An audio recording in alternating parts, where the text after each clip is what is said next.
Ladies and gentlemen, thanks for joining us for another edition of our 6 p.m. news over Camdis Television. Let's begin with our lone headline. The Southwest Regional Assembly held its fourth ordinary session on Tuesday, adopting a budget of 15 million francs CFA for the upcoming year. The session was chaired by the Governor Bernard Okalia-Bilai.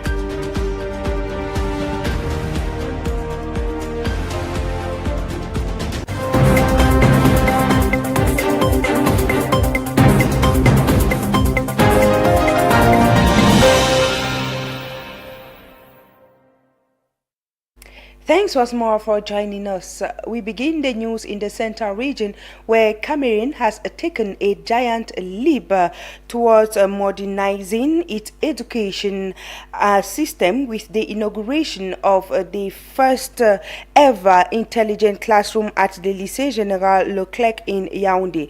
The state-of-the-art facility, delivered free of charge by the Commonwealth Enterprise and Investment Council in partnership with the British EdTech firm, is a game changer for the country's digital education revolution.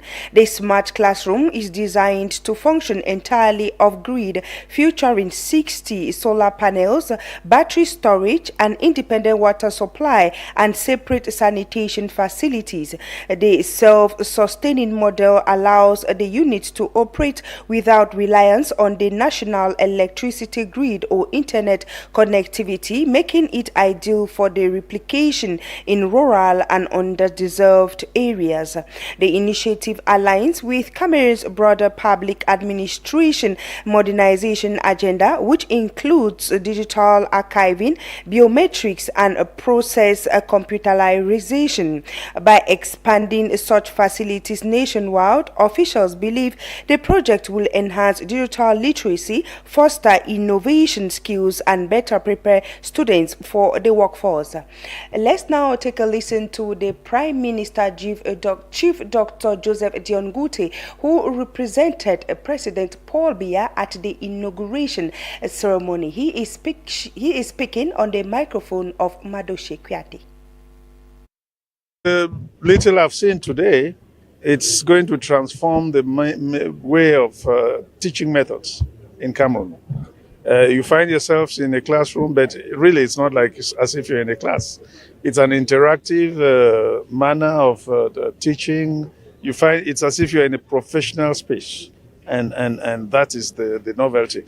These instruments like this did not exist when some of us were going to school. So it's very transformational. And the beauty is that you can take this classroom and put it anywhere else in Cameroon. Whether there's electricity, water or not, it suffices unto itself. It produces its own energy, its own water, and all of that. So it is a wonderful instrument. I think that will slowly transform radically the teaching methods in Cameroon.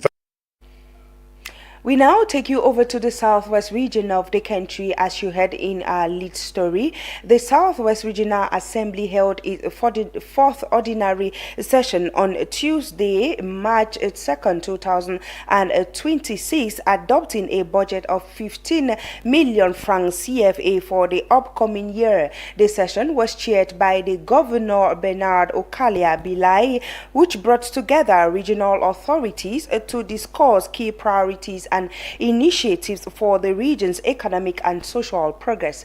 Bertrand Tita takes us to the Southwest region in the following report.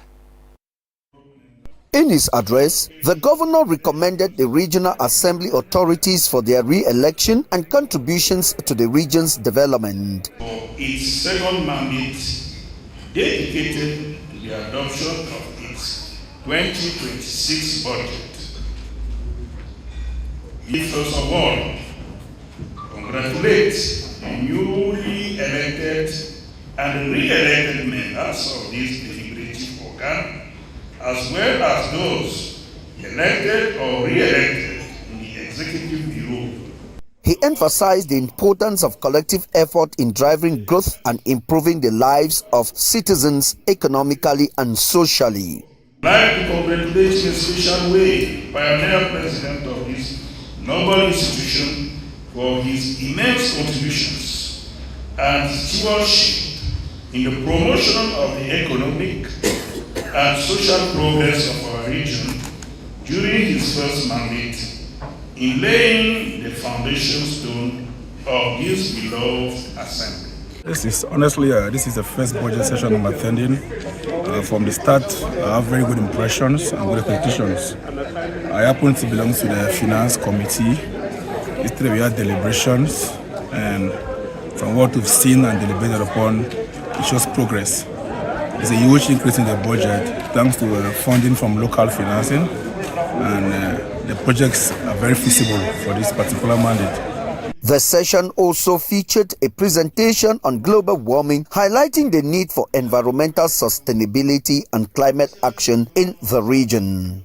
It was a well-educated program, which I think every member of the House of Chiefs will go home with something. And I think that following the situation we are following concerning the climate, and then today we're opportunity to have experts who can tell us what is climate change, what do we do about it, and what are the solutions? Additionally, members of the Assembly visited the construction site of the Regional Assembly building being built by the Chariot Company. The adopted budget of 15 billion CFA francs is expected to support various projects and initiatives aimed at promoting economic growth, improving infrastructure, and enhancing the quality of life for residents in the Southwest region. From the Southwest region, we now take you over to the Northwest region of the country, where the region is abuzz with excitement as preparations intensify following the upcoming visit of Pope Leo XIV to Bamenda.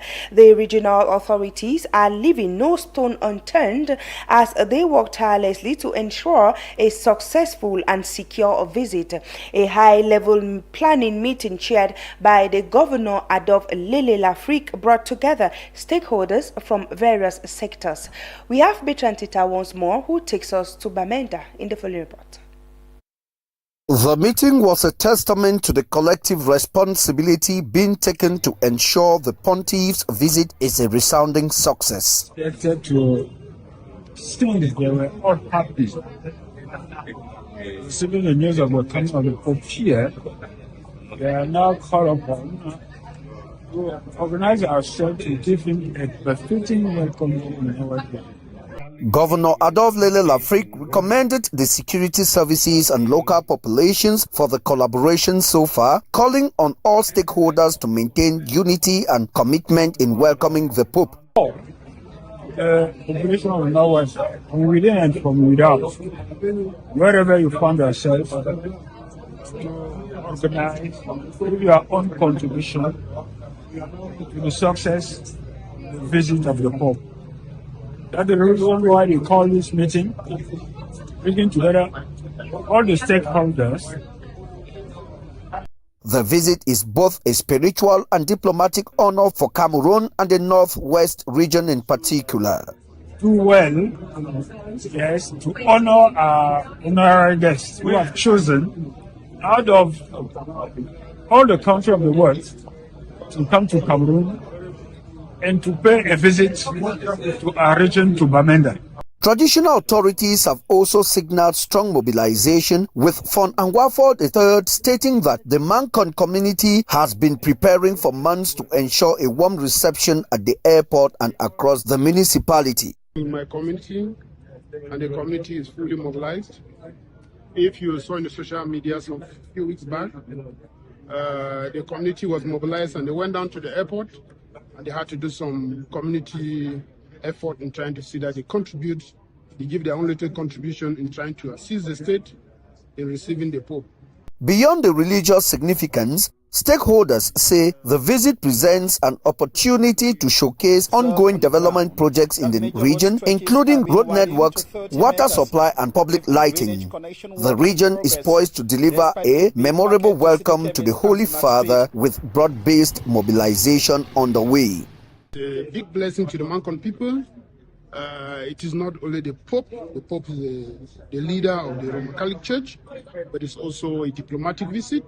Know that he's the president of the Vatican, So it's a diplomatic visit for Cameroon and a diplomatic visit for Mancon. The visit is expected to be a major boost to the region's development, with the Pope's message of peace and unity resonating with the local population. As the countdown begins, the Northwest region is ready to roll out the red carpet for Pope Leo XIV, showcasing its rich culture, warm hospitality, and resilience in the face of adversity. Let's now talk activities leading up to the International Women's Day, where women in the Ministry of Transport have sensitized drivers and passengers on road safety measures in some agencies in Yaoundé. This activity falls within the framework of activities leading up to the 41st International Women's Day, from the compulsory use of seatbelt to speed limitations. It was a moment to promote good practices, as Promise Akante and Freddy Esomo tell us in the following report. Out of the comfort of their offices, the women of the Ministry of Transport went to some interurban travel agencies in the nation's political capital. Their mission is simple: raise awareness on the importance of the use of seatbelts to both the drivers and the passengers, the dangers of alcohol consumption while driving, and the harmful effects of the non-respect of speed limitations. We asked the drivers not to consume drugs, alcohol, and to respect their resting time as well as speed limitations while driving. In addition to that, we urged the passengers to wear their seatbelts, to refuse overloading because they have the right to refuse if they are being overloaded. The road prevention and safety ladies left no one untouched, from the promoters of travel agencies to passengers. To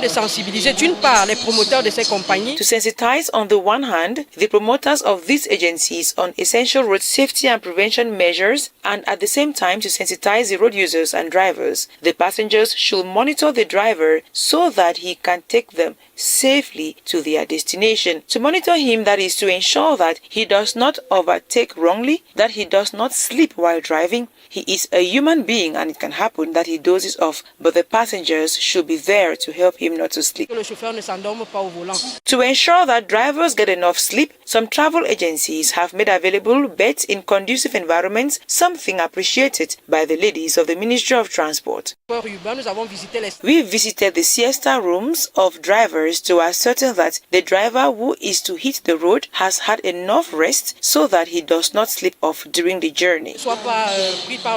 The importance of such a campaign, and especially the involvement of women, cannot be overemphasized, considering that it comes barely a few days to the celebration of the International Women's Day. This road safety and prevention campaign is absolutely important because we will have an important movement of persons and goods, and it is absolutely necessary to protect lives. Like the Minister of Transport prescribed, women should be put in the forefront because women are also concerned about the lives and well-being of passengers, and they are very active in the Ministry of Transport in terms of road safety and prevention actions. The wish now is for such initiatives to extend beyond the month of March. We take you back to the southwest region of the country, but this time around, let's talk culture, where the second edition of the Southwest Cultural Festival has drawn to a close at Bongo Square, Boya, leaving behind a drill of vibrant colors and a renewed sense of regional identity. The festival, a brainchild of the Southwest Chiefs Conference, brought together tribes from the region's 6 divisions to showcase their rich cultural heritage. We have Petrantita once more. The festival was officially opened on Friday by the Minister of Arts and Culture, Pierre Ismail Bidumpat, who presented the Prime Minister, Head of Government, Chief Dr. Joseph Dion Kuti. In his opening speech, the minister emphasized the importance of cultural festivals in promoting national unity and preserving the country's rich cultural diversity. He noted that the Southwest Cultural Festival is a significant platform for the people of the region to showcase their unique traditions and customs, to share their heritage with the rest of the country. Day 2 of the festival was a spectacle to behold, with a colorful caravan winding its way through the streets of Buea, accompanied by traditional dances, exhibitions, and cultural displays. The air was filled with the grounds of drums, flutes, and other traditional instruments as performers took to the stage to showcase their talent.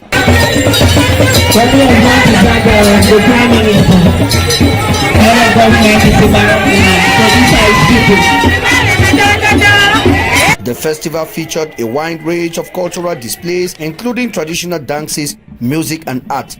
Visitors were treated to a sumptuous buffet of local cuisines, including delicacies. The exhibition also showcased the region's rich cultural heritage with displays of cultural craft, textiles, and artifacts. The festival was a testament to the region's rich cultural diversity, with each of the 6 divisions showcasing their unique traditions and customs. The Manu division, for example, presented a vibrant display of their Ekpo and Ekoi cultures, while the Fako division showcased their Bakweri heritage. The Meme division, meanwhile, presented a stunning display of their Balimba culture and complete with colorful costumes and intricate masks. The Southwest Cultural Festival has become an important platform for promoting cultural exchange and understanding, and this year's edition was no exemption.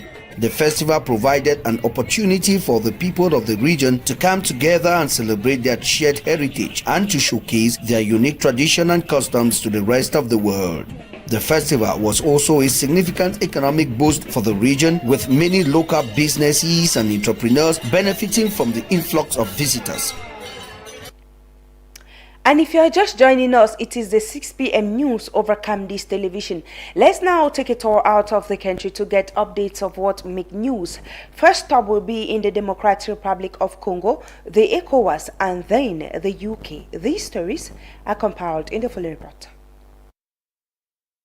At least 6 people died on Tuesday after a shaft collapsed at the Rubaya Coltan mine, the largest in the Eastern Democratic Republic of Congo, which is currently under the control of the March 23 movement. Witnesses said the victims, 3 women and 3 men, were recovered from the Gazaza quarry area, while several others were seriously injured, prompting anxious relatives to rush to the site for information. The tragedy comes just weeks after a deadly landslide in January that killed at least 200 people, highlighting the dangerous conditions faced by thousands of artisanal miners at Rubaya, a site that produces up to 30% of the world's coltan and generates significant revenue for the rebel group amid ongoing conflicts in the region.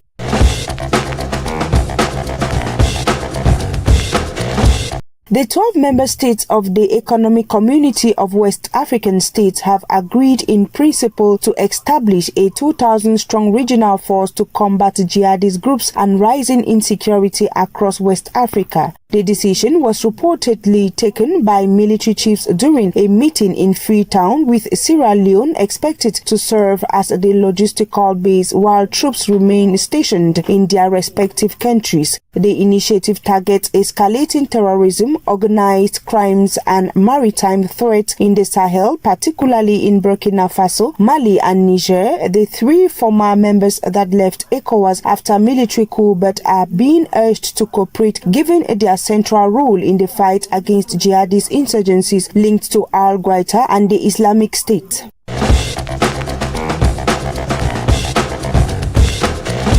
The United Kingdom has announced that nationals from Cameroon, Sudan, Myanmar, and Afghanistan will no longer qualify for study visas in a move aimed at tightening controls on asylum claims. According to Home Secretary Shabana Mahmood, the decision follows a sharp rise in students from these countries applying for asylum after arriving in Britain, with applications increasing by over 470% between 2021 and 2025. The government says the measure is necessary to prevent abuse of the visa system, as student visa holders currently account for 13% of asylum claims despite a 20% drop recorded last year. Ladies and gentlemen, we have come to the end of our 6 p.m. news over Camdis Television. It was a pleasure staying with you. We leave you in the company of interesting programs over the Republican Television. Thanks for watching.